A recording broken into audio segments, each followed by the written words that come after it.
Well, it is about just mostly 24 hours since the terrorist attack happened here in Nairobi, the capital city of Kenya. It happened here at 14 Riverside. As you can see, the signboard is just right here. This is the place where the hotel is. Actually, it is an office suite. And this is where the terrorist attack took place. Now, they have just concluded the operation, and the government has actually released an official number of 14 people. It is said that 14 people were killed, and there were a total of about 5 terrorists that attacked this place yesterday. Now, as you may have known, this attack started happening yesterday at about 1500 hours, and it actually caught everybody by surprise. And the staff, people working here, say that first of all, they had a loud bang, and some of the witnesses say that there were stones flying all over the place, and they had a very loud noise. Now, I'm also told that the number of people that have been rescued are about 173 people, and there are some people who are still in hospital, and some of them are critically injured, but it is not, we are hoping that most of them will make it out alive. We are actually not anticipating any more for the death toll to rise. Now, from the witnesses that are here, they say that especially the ones that are here at the roadside, they say that the terrorists arrived here in a van, and they actually tried to force their way in. They came out of the car, and the security guards, on seeing how heavily they were armed, they actually fled. And the terrorists actually gained access to the property and to the complex forcefully, where they immediately, there was an explosion. They had grenades, and the van exploded, throwing everybody into total confusion. And after that, there were many gunshots that were heard. That was quite scary for most of the people. Now, as you can see, the people behind me, most of them are journalists, both international and local. All of them are here. They've been here since last night. Many of them have not even slept. And some of them are working on shifts, just trying to cover this, because this is also a major terrorist attack that has happened in this country. Now, going by a little history, the terrorist attack started increasing in 2011, because in 2011, the government of Kenya sent their troops to Somalia in a program called Linda Nchi. Now, Linda Nchi is Kiswahili for protect our country, because our president and the other government officials saw it fit that it would be good for Kenya to join together with 6 other countries that were appointed by the African Union to come together to fight the Al-Shabaab extremist group that has been causing a lot of terror in many places. Now, as a result, our KDF, the Kenya Defense Forces, also got hit. It is interesting that it is exactly 3 years. Yesterday, on Tuesday, January 15th, when the attack happened, is exactly 3 years after Al-Shabaab attacked the Kenya Defense Forces in their camps, in their army base in El Ade, in a place in Somalia. Now, it was a big number of Kenya Defense Forces soldiers that died, because I think about 100 of them, those are unofficial records, but most of the reports show that about 100 soldiers were killed in that attack. Now, according to the reports, it also says that this is the highest number of soldiers that have been attacked in the Kenya Defense Forces in history. Now, as a result, of course, Kenya has taken enough measures, or has taken more measures, to try and make sure that it increases its security and keeps beefing up its security. Earlier on, the cabinet secretary for the security, Mr. Matiang'i, was heard saying that Kenya is not going to tolerate terrorism, and instead wants to promote peace, unity, and love amongst the Kenyans. And they're not going to condone anybody coming into the country to cause chaos and to cause terrorism.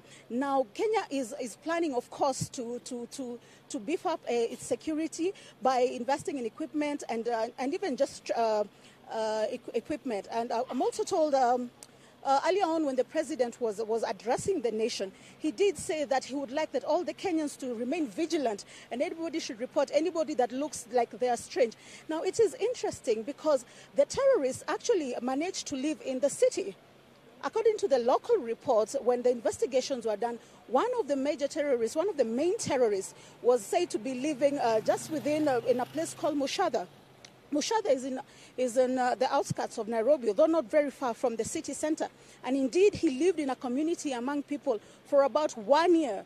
And the neighbors say that he moved into that house about March 21st last year. So he has lived there for just a little less than a year. And the people there actually surprised everybody by saying that he was a very polite person and he was a very friendly neighbor.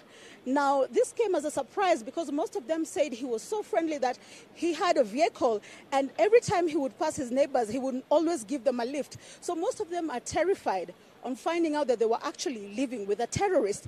Now, I would imagine the kind of shock that got to them just to realize that their neighbor is a terrorist. And the pictures were kept circulating a lot on the social media. Even currently, as we speak, the pictures of the crime scene are still circulating the social media.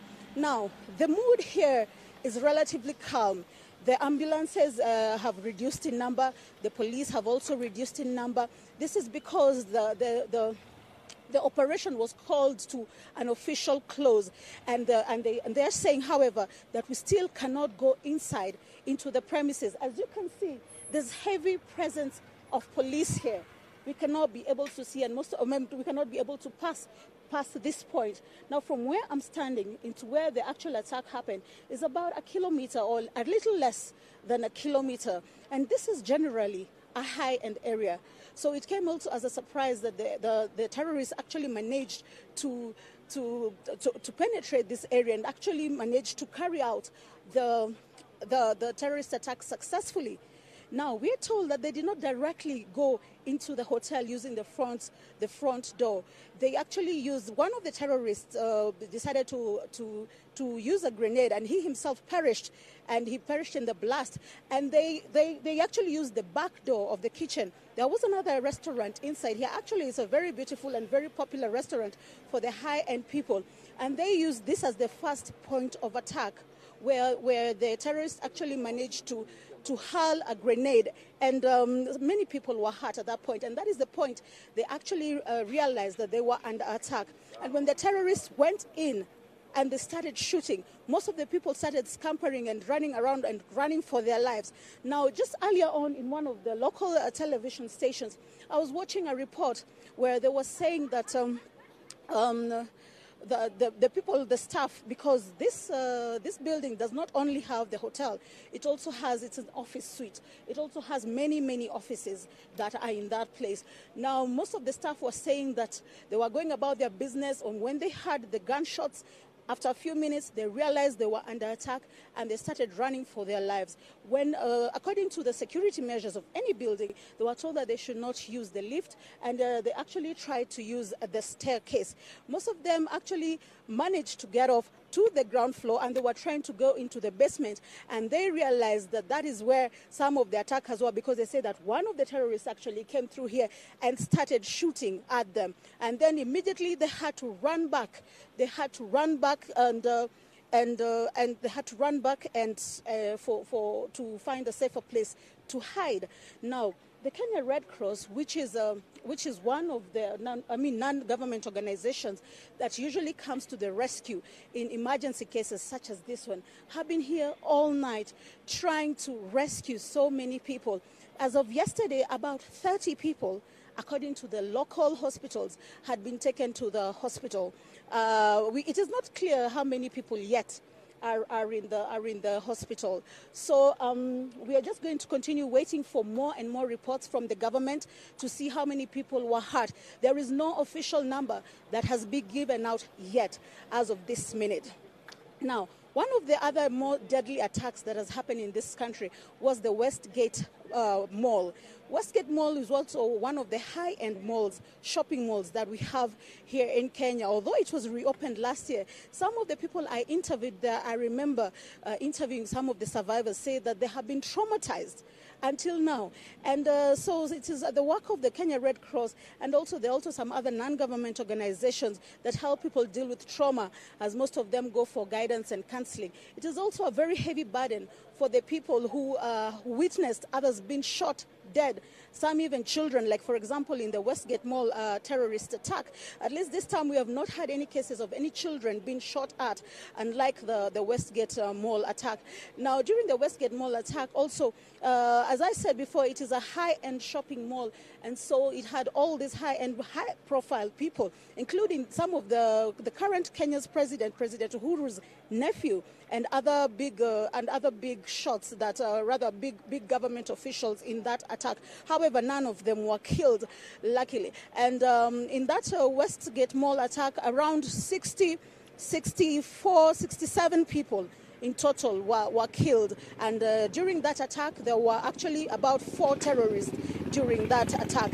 Now, this time around, the Kenya government, the top government officials who had visited here earlier, including the police boss, the boss of the Kenya Red Cross, like I said, it's an emergency rescue non-government organization, did congratulate our security forces, because we had the flying squad, we had bomb experts, we had special crimes prevention units here at the site the whole time trying to carry out the rescue. Unlike the Westgate Mall, this attack, the rescue and to neutralize the operation, it has only taken less than 24 hours, actually less than 15 hours, unlike the Westgate Mall attack where it took about 4 days. There was so much confusion, and the terrorists seem to have gotten the better of the security forces. However, this time around, the security forces appeared very well organized. They even appeared very well prepared, and even the President of Kenya and the top government officials have sent messages of congratulations to them. Now, we have also received, as we work for the Chinese media, we have also received a statement from the embassy of China saying that they condone the acts, and also that they do not support any group or any people who rather perform in terrorism acts or acts of terror. And they also did send messages of condolences to the people who had lost their loved ones, or to the people who have lost their lives. And they actually say that it was very, very sad for this to have happened. Now, we're still here at the scene, still waiting for more news to come from outside, from inside the venue of attack. It is not clear that the grenades are all clear. Actually, the police have barred people from going inside, as they suspect that there could still be grenades that are still there. So they have said that they must, first of all, clear the area and make sure that it is secure. Actually, earlier on when we were here, I think about 3 or 4 hours ago, we did hear an explosion. However, it was not very loud. So it appeared like a controlled explosion, and we did think that these were the bomb experts that were trying to detonate some of the grenades that they found there. As we look around, we have tried to look around for witnesses or even survivors. However, most of them are not here right now. Most of them have already left. Like I was saying before, yesterday actually my own cousin was in this attack, and she's terrified. And when I tried to request her to take an interview, I realized that she also needs guidance and counseling, because she appears very traumatized. She has never experienced so much gunfire in one place, and she was telling me it sounded like a movie. When I was speaking to her through the phone, and she was telling me when the explosion happened, just as they tried to run to the windows to go and see what is happening, they were thrown aback by loud gunshots that just made them retreat to their desks or try to hide. And there was so much confusion. Some people were crying, some people were screaming, and after that we were not able to talk to her again on phone. We could not get her on phone. As you can imagine, that must have been terrifying for the family members. But however, she was successfully evacuated, because the government and the Red Cross, amongst other security forces, started carrying out an evacuation process, and most of the people were able to be evacuated safely, and they were rescued safely. Like I said, the official number that was given of the people that were rescued that were evacuated were about 172 as of this morning. Maybe that number will rise.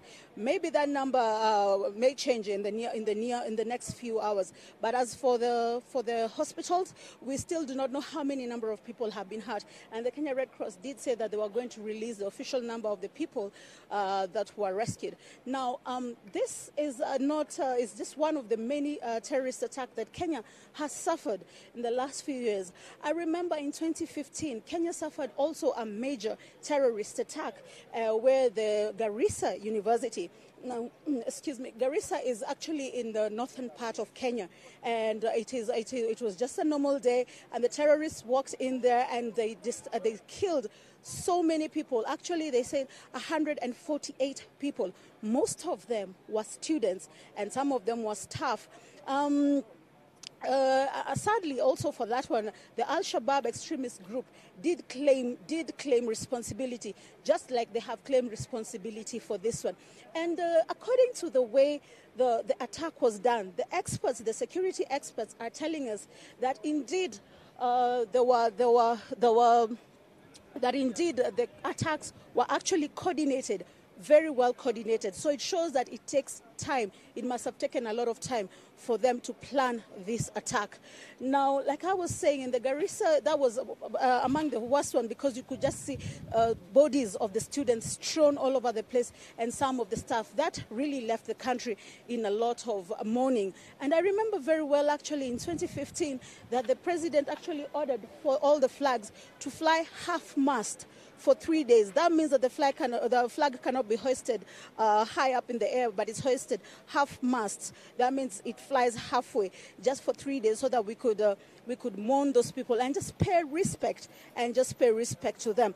Now, we are expecting that the Kenya security forces are going to even get better and beef up security as we continue to look out for terrorists and hope that there will not be any more terrorist attack. Now, according to the reports given, it is said that actually the war on terror is still far from over, as extremist groups such as Al-Shabaab, who are supported by the Al-Qaeda group, continue to rage terror on innocent people. Now, that is the end of my report as of this time. I hope that I have made it clear and I've taken you through the crime scene.